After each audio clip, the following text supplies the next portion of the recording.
The history of hot sauce. Are you a fan of spicy food? Have you ever wondered about the origins of that fiery red sauce you love to splash on your tacos, eggs, or pizza? Well, the history of hot sauce is a wild ride that'll leave you craving more. From the ancient Mayans and Aztecs who worshipped the scorching heat of chili peppers, to the explorers who brought those peppers back to Europe and sparked a culinary revolution, to the modern-day hot sauce moguls who are pushing the boundaries of taste and heat.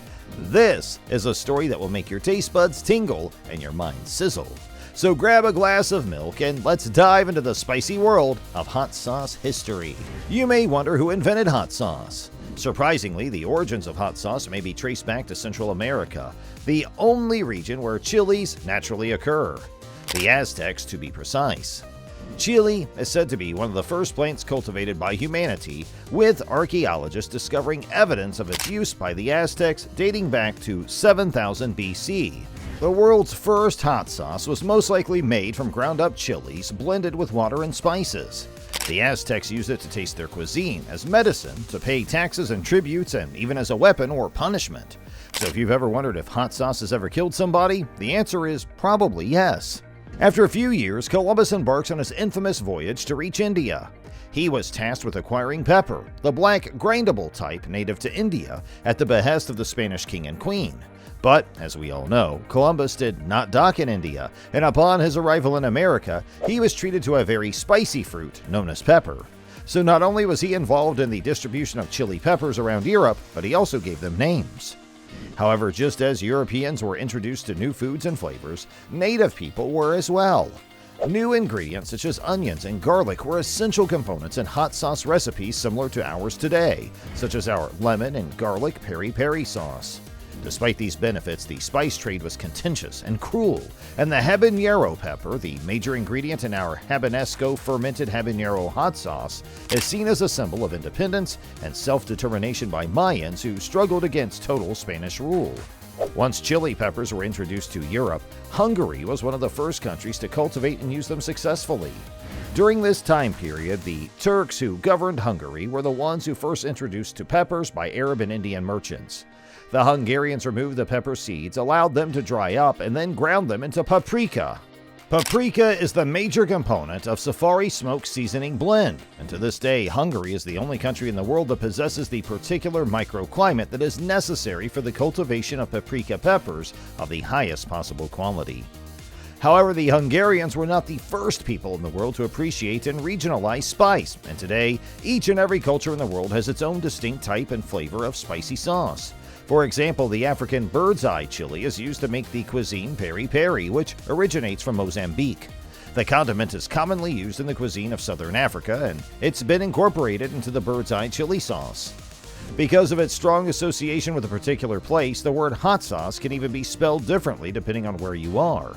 Depending on where you're from, Chili with one L, Chili with two L's, or Chile, spelled like the country Chile, are all acceptable spellings. The dish carne con chili, which translates to meat with chili, is where the word chili originated. Today, the dish is most commonly referred to as chili con carne or just chili. 1807 was the year that we saw the first commercialization of spicy sauce. According to advertisements that appeared in newspapers at the time, a condiment known as cayenne sauce was bottled and marketed in Massachusetts, which leads one to believe that it may be the oldest hot sauce in the United States. A firm in New York City known as J. McCulloch and the firm produced a bird pepper sauce in the middle of 1800s. It is likely this sauce that was comparable to what we now refer to as bird's eye chili. Edmund McIlhenny was the actual pioneer of the hot sauce industry. He was the man responsible for the creation of Tabasco sauce. McIlhenny was able to cultivate his Tabasco peppers in Louisiana, and he priced each bottle of his sauce at $1.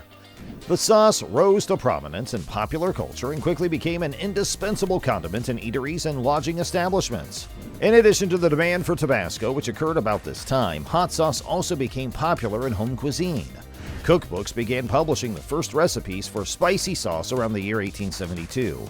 Mrs. Hill's cookbook, written by Annabella Hill, features recipes for a spicy barbecue sauce made with red pepper and cayenne pepper, as well as a curry recipe that calls for handmade curry powder.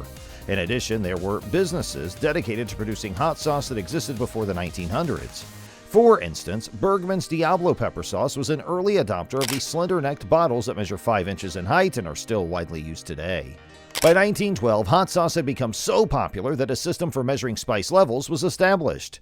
So have you ever wondered how heat is measured? Scoville is the answer. While looking for a heat-producing ointment, Wilbur Scoville devised the scale. It was studied using human taste buds with the goal of diluting a spicy extract with water until it no longer tasted spicy. A Scoville heat unit, or SHU, is assigned to each degree of dilution. For example, 5,000 glasses of water dilute 1 cup of Tabasco sauce to the point where it is no longer spicy. If you're wondering how hot is too hot, try the African ghost pepper sauce. It's a 10 on the heat scale, and no amount of Scoville dilution can dull the flavor impact. Just kidding, hot sauce treatments have existed for as long as the hot sauce itself. A gulp of wine was one of the oldest techniques to cool off your tongue. After all, we're not all that different from our forebears. The love affair between humans and hot sauce is a long and complex one that spans centuries of history and cultural exchange. But what about the health effects of hot sauce? Is it good for us, or should we be wary of its fiery reputation? Thankfully, it turns out that hot sauce can actually be beneficial to our health. The active component in chili peppers, capsaicin, has anti-inflammatory and antioxidant properties that may help to boost metabolism and reduce the risk of chronic diseases. For centuries, hot sauce has also been used as a remedy for colds, sinus problems, and even the flu. But why do we love hot sauce so much? According to research, our affinity for spicy food may be related to our personality type. People with stronger risk-seeking tendencies, such as those who enjoy roller coasters or surfing, are more likely to enjoy spicy food. It's possible that the thrill of the heat and the rush of endorphins that it produces appeal to our adventurous side. Today, hot sauce can be found in supermarkets and restaurants all over the world. In fact, Americans alone consume over 50 million bottles of hot sauce every year, and the worldwide hot sauce market is projected to reach a value of $4.8 billion by 2028. The humble chili pepper, which was originally native to just one region, has become a global sensation. Despite its popularity, some people may still wonder if hot sauce is bad for their health. The truth is that moderation is key, as with any food. While capsaicin may have health benefits, consuming too much of it can lead to gastrointestinal issues or even damage to the stomach lining. It's also worth noting that some hot sauces may contain high levels of sodium or other additives, so it's important to read the labels and choose wisely. In the end, the love of hot sauce is deeply ingrained in our cultural standards and personal preferences. It's a condiment that has stood the test of time, thanks in part to its potential health benefits and the rush of excitement that it provides. Whether you prefer a mild heat or a tongue-searing inferno, there's no denying the enduring appeal of this feisty condiment. And that's a wrap on the fascinating history of hot sauce. If you want to learn more about the amazing world of food and drink, make sure to hit that subscribe button and turn on notifications so you never miss an episode. Thanks for watching, and as always, keep it spicy.